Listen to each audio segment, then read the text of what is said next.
It drives me crazy when people say they don't have enough time to go to the gym for 45 minutes a day and work out. Or to do something for 45 minutes to an hour a day to improve. If it is physically improve or if it is mentally to improve. Imagine you read 1 hour a day about history.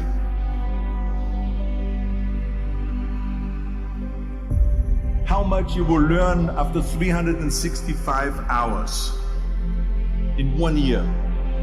Think about if you study about the history of musicians, of composers, how much you would know.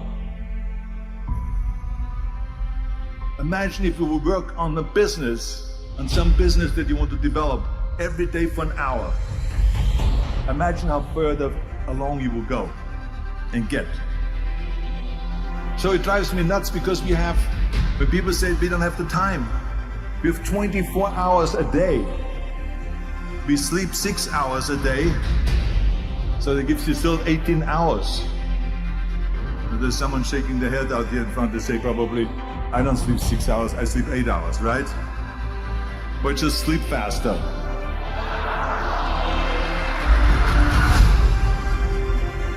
So we have 18 hours a day. The average person works around 8 to 10 hours. So let's assume it's 10 hours, so we have 8 hours left. Then you travel around an hour a day, maybe 2 hours a day. So now you have still 6 hours left. So what do you do with these 6 hours? What do we do with these 6 hours? Then we eat a little bit, then we schmooze a little bit, talk a little bit to people and all that stuff. But you can see how much time there is available if you organize your day. So you got to work hard.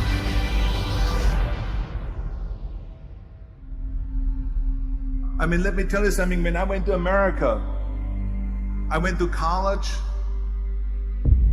I went and worked out 5 hours a day. And I was working on construction. Because in those days in bodybuilding, there was no money. I didn't have the money for food supplements or anything. So I had to go to work. So I worked on construction. I went to college. I worked out in the gym, and at night from 8 o'clock at night to 12 midnight, I went to acting class 4 times a week. So I did all of that. There was not one single minute that I wasted. And this is why I'm standing here today.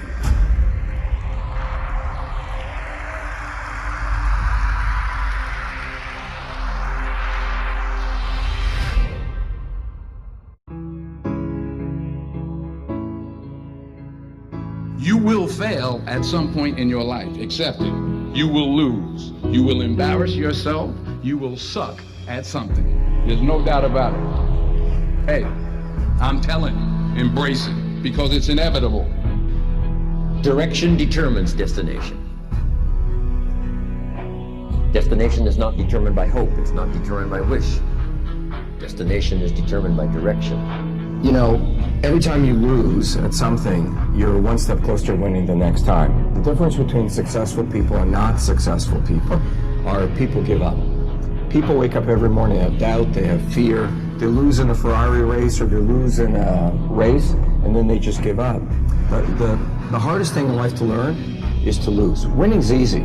You win, you're happy, you get a high five, your friends are happy. It's your ability to take a loss, get up the next day, dust yourself off, and keep going. I have lost at everything you can imagine. Seriously, I have been beat up and put down, and everything that can go wrong has gone wrong for me, but I just kept going. But here's the thing. I didn't quit. I didn't fall back. I suggest to you that if you are facing a challenge, don't stop. Stay busy. Work your plan. Continue to do those things that you know that work for you after you have evaluated yourself in the situation. Continue to move. Stay busy, stay busy, stay busy. I prayed. I prayed. And I prayed. But I continued to fail and fail and fail. But it didn't matter because you know what? There's an old saying, You hang around the barbershop long enough, sooner or later you're going to get a haircut.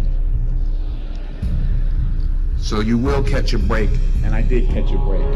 If you constantly remind yourself, after every defeat, after every setback, every time you get knocked down, I've got a saying, if life knocks you down, try and land on your back, because if you can look up, you can get up. See, a lot of people, because of failure, they stop believing. Let me share something with you. You will fail your way to success. Yes. 8 out of 10 millionaires have been financially bankrupt. You will fail your way to success. It doesn't matter how many times you fail. It doesn't matter how many times people tell you that you can't do it. It doesn't matter if you don't have a dime in the bank. You will fail your way to success. You cannot change destination overnight. You cannot change destination overnight. Which means you can't arrive at a 5 years from now place tomorrow. But here's what you can change today, and overnight you can change direction. One of the biggest challenges for people is everybody wants a better quality of life. Everybody wants life to be greater, but almost all of us get stuck at times where something stops us, something prevents us from doing something that we really are capable of doing. Whether it's turning around our body or shifting a relationship or turning around our finances or just maybe just being happy and fulfilled at a different level, we get stuck with a belief of how we're not supposed to be, what we're not supposed to do, what people won't accept, what we're not capable of. Or maybe we get stuck in an emotional pattern of just being pissed off or frustrated or worried or sad or overwhelmed. Sometimes we get stuck, not so much in anything, but just some habits of doing things a certain way. And what a breakthrough simply is that moment in time where there's an opening. And the opening can come from a conversation. It can come from meeting somebody that inspires you. It can come from an insight. It can come from watching a movie and being moved emotionally at just that right moment. It usually comes because something kind of clicked inside of us. Something snapped us and made us look at life through a different filter in a different way. And it's a real breakthrough because you take that little insight, that little distinction, that little moment, or maybe that little or big emotion inside of you that says, no more, I'm going to change this. And suddenly you do something to make your life better. You break out of the impossibility of life has to be this way or life is controlling me, and you start to take back control of your life. You start to make the shift that creates the quality of life that you really deserve. Everybody experiences extreme stress at some point in their life. I don't care who we are. Something happens outside our control and it hits our life and it knocks us on our tail. It might be a health stress. It could be something with your family. It could be economic, career. It could be something emotional that happens, biochemical. There's so many things. It could be an environmental situation that had nothing to do with you. Every one of us in our lifetime are experiencing extreme stress. And these days, because of the economy and the way we respond to it, the majority of people are experiencing some form of extreme stress, at least according to polls. Stress doesn't come from the facts. Stress comes from the meaning that we give the facts.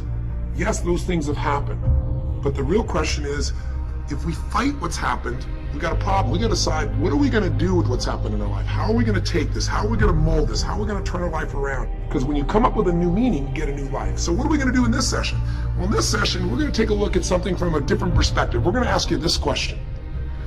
What is the single force that controls the quality of your life? If there was one gift our Creator has given us, or the universe, whatever you believe, what is it? What is the one power that you have right now in this moment that can change everything? You have it, I have it, we all have it. It's this one singular individual power that can change anything in our life, regardless of what's happened to us. And I know you know the answer. The answer is the power of choice. The one thing we have in this world is we can't control the events, but we can choose what to focus on, we can choose what things mean, and we can choose what to do. Those three choices, those three decisions really control our life. It's not so much the conditions of our life that control our destiny as much as the decisions of our life. Try for a second to think about something. Think about your life.